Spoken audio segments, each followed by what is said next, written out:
W.H. Silverman Distributing Co. of Spagnola's, located on 5th Street in Beaver, PA, can be seen as just your normal local beer distributor from the surface. It isn't until you look much deeper into their way of doing things that you notice just how different they are. For a dry town such as Beaver, this makes Silverman's the only building allowed to distribute alcohol to customers. This leads to a lot of customers and businesses counting on them alone. And with county exclusivity to such alcohol such as Pabst, Straub, and Stroh's, Silverman's definitely has an upper edge compared to those around them. To figure out if this business is using their resources to their full potential and leaving customers satisfied, I recorded every transaction that there was on a random Saturday. The results are as shown. To start things off, I decided to look at the times in which everything was sold. Upon seeing these results, I was actually very surprised. The evening sales alone almost counted for half of the entire day's sales, with a number of 119 units sold.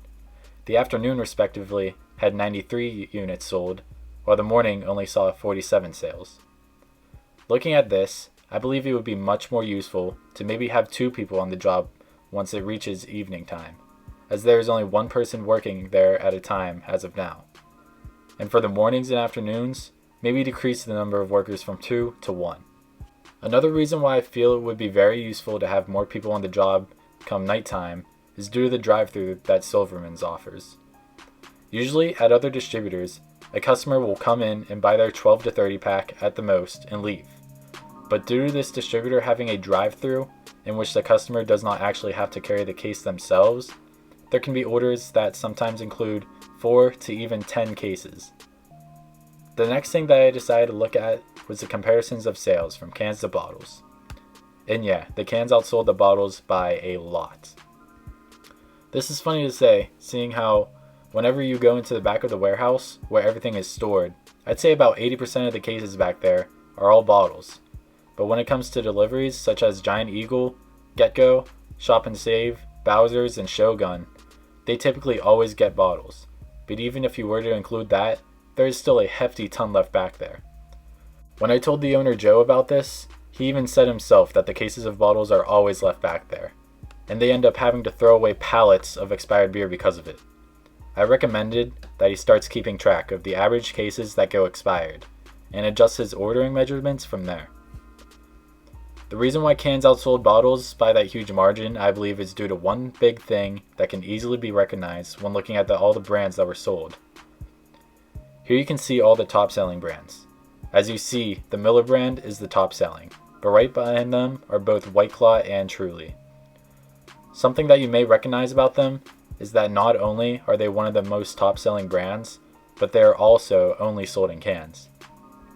As a matter of fact, seltzers are over 90% sold in cans, and are still in the top selling type of alcohol with that small selection of only 6 brands being purchased.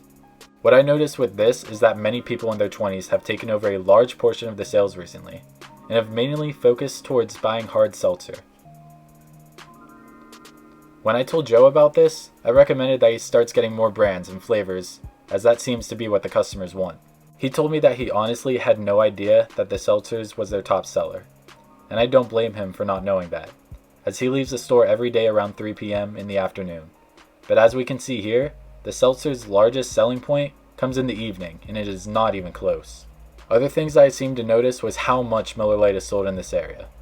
As I said before, the Miller brand is the largest selling, but the thing is that it is solely due to Miller Lite, and not other types such as Miller High Life, Genuine Draft, and 64. Pabst also has quite a different variety going on. I'd say they could be a brand for anyone, as not only do they have beer, but in the past year, they have also come out with cold brew, hard coffee, seltzers, and hard tea. When bringing this up to the owner, he said that it has actually helped tremendously with what Pabst has been able to do, and that new restaurants and other distributors have been placing orders solely for the coffees, seltzers, and tea that Silverman's has exclusively.